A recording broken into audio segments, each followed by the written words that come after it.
Good morning everyone. Ready হয়ে গেছি office যাওয়ার জন্য, একটু হাতে সময় আছে তাই বারান্দায় এসে দাঁড়ালাম। ওয়েদার প্রচণ্ড খারাপ, পুরো কনকনে ঠান্ডা হাওয়া দিচ্ছে, তার সাথে সূর্যের তো ওঠার কোনো ব্যাপারই নেই, গতকালও ওঠেনি, আজকেও সে একই অবস্থা। প্রচণ্ড টেনশন লাগছে আমার যে স্টেশনে গিয়ে ট্রেনের কি আপডেট পাবো।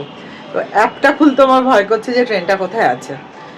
তো চলো বেরিয়ে পড়ি, দেখা যাক কি হয়, সারাটা দিন কেমন কাটে, দেখতে থাকো তোমরা। আর দেরি করলে হবে না, এরপর আর ট্রেন পাবো না। চলো তাড়াতাড়ি করে পা চালিয়ে চলে যাই স্টেশনে। স্টেশনে এসে দেখি স্টেশনটা পুরো অন্ধকার, সূর্য উঠবো উঠবো করেও উঠতে পারছে না।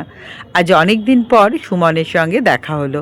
সুমন তো এখন ট্রান্সফার হয়ে চলে এসেছে সিঙ্গুরে, তাই আর দেখা হয় না। আজ অনেক দিন পরও বর্ধমানে যাচ্ছে, তাই দেখা হলো। আমরাও আজকের ঠান্ডাটাকে একটু সেলিব্রেট করে নিলাম কফি দিয়ে, খেতে খুব ভালো লাগলো। এরপর কতক্ষণ ধরে বসে আছি স্টেশনে, একের পর এক ট্রেন চলে যাচ্ছে, আমাদের ট্রেনের কোনো দেখা নেই। আধ ঘন্টা পর অবশেষে এসে পড়লো ট্রেন, উঠে পড়লাম ট্রেনে। ট্রেন যত বর্ধমানের দিকে এগোচ্ছে তত ঠান্ডা বাড়ছে, এই হিহি করে কাঁপতে কাঁপতে পৌঁছে গেলাম বর্ধমানে। ঘন্টা লাগবে যেতে এখনো। হ্যাঁ, অফিসে পৌঁছে নিজের কাজকর্ম নিয়ে ব্যস্ত হয়ে গেলেও বেশিক্ষণ অফিসের ভেতরে বসে থাকা একদমই যাচ্ছে না, প্রচণ্ড কাঁপুনি হচ্ছে। তাই আমরা সবাই মিলে ঠিক করলাম যে একটু রোদে হেঁটে আসি, সাথে একটু চা খেয়ে আসি। মেডিকেল কলেজের সামনে চলে এলাম চা খেতে। এই বিস্কিট যেটা খাচ্ছি তোমরা দেখলে, এই বিস্কিটটা গোল হলেও নাম কিন্তু লম্বু। আমার ব্যাপারটা বেশ মজা লাগলো। এরপরে আবার নিজের কাজকর্ম সেরে নিয়ে এখন বেরিয়ে পড়লাম বাড়ির উদ্দেশ্যে।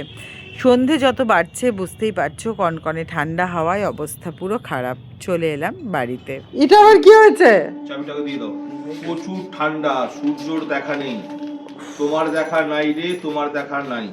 লাস্টে কি করবো, হারাকে বললাম হারা কলাতে একে কাঠ জ্বালা না, ঠিক আছে, কখন শেষ হবে এখন বোঝা মুশকিল। বাপরে বাপ, সত্যি প্রচন্ড ঠান্ডা। আমি চাবি নিতে এসেছি, এসে দেখি এখানে আগুন জ্বলছে। আজকে থেকে কালকে বেশি দিয়ে তার থেকে আবার আজকে বেশি দিচ্ছে, কালকে যাচ্ছিল তার থেকে বেশি আজকে। যাই হোক, এখন আমি বাড়ি ঘরে যাই। ঘরে এসে আজকে ডিনারে খেলাম গরম গরম সবজি দিয়ে খিচুড়ি, সাথে ঘি, পাঁপড় ভাজা, আলু ভাজা আর আচার। চলো তাহলে আজকের মতো টাটা।